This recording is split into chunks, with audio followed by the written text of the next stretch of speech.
Hello guys, gusto ko lang kayong bigyan ng idea doon sa mga baguhan kasi hindi pa nila talaga nagigets kung ano ang ibig sabihin na malaking tulong yung spill. Ang spill kasi is hindi siya obligasyon ng upline pero pwede kang mabigyan ng tulong or spill sa one side mo. Okay? Again, hindi siya inoobliga kasi ang RZM or ang kahit anong business ay business mo pagkakakitaan mo, so kailangan ikaw yung may 100% responsibility para kumita ka. Kailangan ka din talagang mag-effort. Pero ang maganda dito, merong malaking posibilidad na si upline mo ay malagyan ang one side mo. Kasi sa other video natin, doon sa 3 accounts natin, meron lang 4 lanes ang upline mo na pupuluan. So, ang law of first kasi, yung una kang nag-join, na ipwesto ka sa magandang pwestuhan. Kapag napuno na kasi yung slots ng upline mo, pwede kang malagyan ng tao sa left side mo or sa right side mo.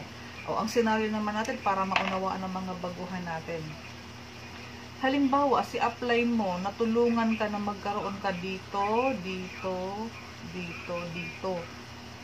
Halimbawa, at that moment, madaming nag-join kay upline mo, nalagyan ka niya ng at least mga halimbawa, scenario is 4 sa one side, o sabihin natin sa right side mo, nalagyan ka ng 4 na leader.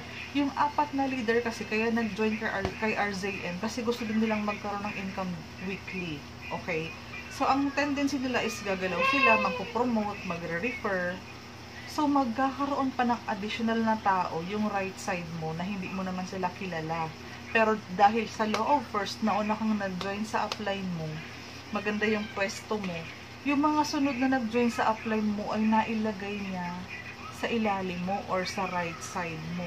Ngayon, ang magandang mangyayari dito, dahil nga ang palalakasin mo lang is ang left side at ang right side mo, supposedly ikaw magbibuild ng left and right mo yan talaga ang pinakatrabaho mo dahil business mo nga ito. Sa kagandahan ng sitwasyon, nalagyan ka ng right side. Yun ang sinasabing spill help. Tulong kasi yun.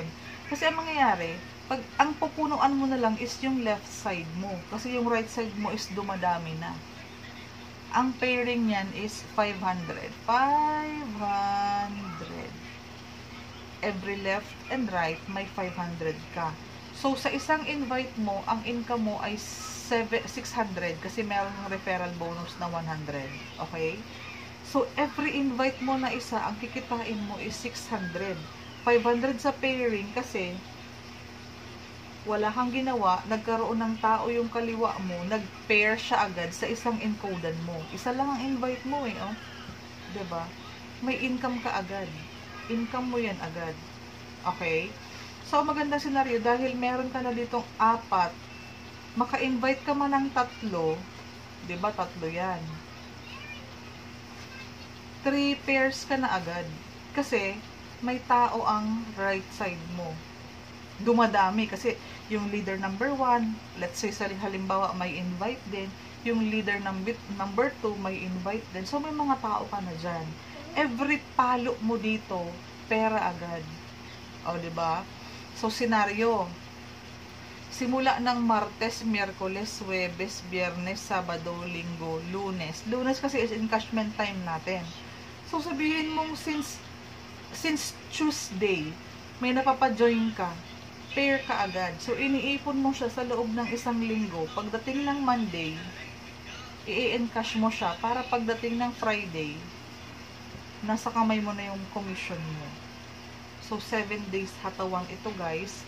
Since malaki ang chance na magkaroon ka ng right side or ng one side, hatawin mo na agad yung left side mo. Okay, again, isang encodan mo, 500 ka kasi nag-pair. Plus 100 kasi may referral ka sa 100 pesos doon. Hindi na siya kasimple guys. Okay?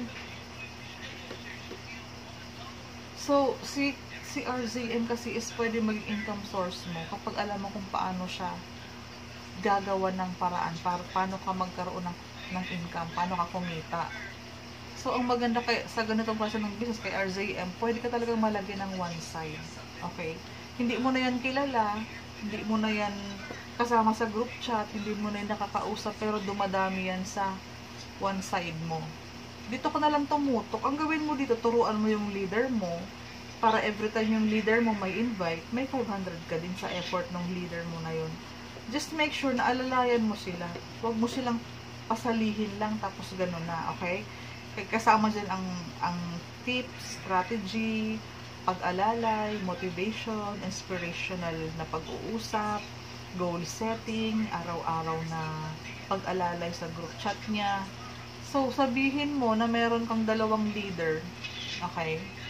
Ito si leader A, si leader B. Sa isang araw, yung leader A mo, natulungan mo kasi yan naalalayan mo. Everyday may pinapasok na 3, meron kang 500, 500, 500. Kasi dito malakas na, diba? Dumadami ang tao dito. So, alalayan mo yung leader A mo at leader B. Let's say, si leader A, walang invite ngayon. Malay mo naman si leader B, may invite na 2. May 1,000 ka, 2 pairs. Okay? Let's say, sa susunod na naman na araw, si B, walang invite, pero si A, may invite. Kahit ilan ang invite niyan, meron ka pa din dyang 500 sa pairing. Nakukuha, guys. Ganyan ang ganda ng ganitong klase ng business kay RZN. Kasi, sa teamwork, kumikita si upline mo. Alalayan mo si upline mo, aalalayan ka ni upline mo. Magpaturo ka kay upline mo, magtulungan kayo. Sa teamwork, pwede kayong magkaroon ng income pareho weekly. So, ganyan ang power of spill. At ang law of first. Ang law of first kasi, kapag nauna ka. Okay? Halimbawa, nauna ka ngayong mag-join. Yung mag-join bukas, pwedeng maging ilalim mo yun, malay mo, diba? Malay mo ang mag-join bukas dahil naunahan mo siya, leader pala yun. Networker. So, pag networker kasi napunta sa right side mo, gagalaw ng kusa yan kahit hindi mo kilala, hindi mo na inaasikaso, magbibuild ng team sa right side mo. So, ang mangyayari, left ka na lang magbibuild ng team mo. Every encodan mo, pera agad. Every referral mo, pera agad. Oh, yung referral mo, kapag nagkaroon niya ng referrals, may 500 ka ulit. Sa team effort. Effort nila, may 500 pesos ka. So, kung nagandahan ka sa video na to, i-share mo siya sa mga kausap mo para matuto din sila about sa power skill.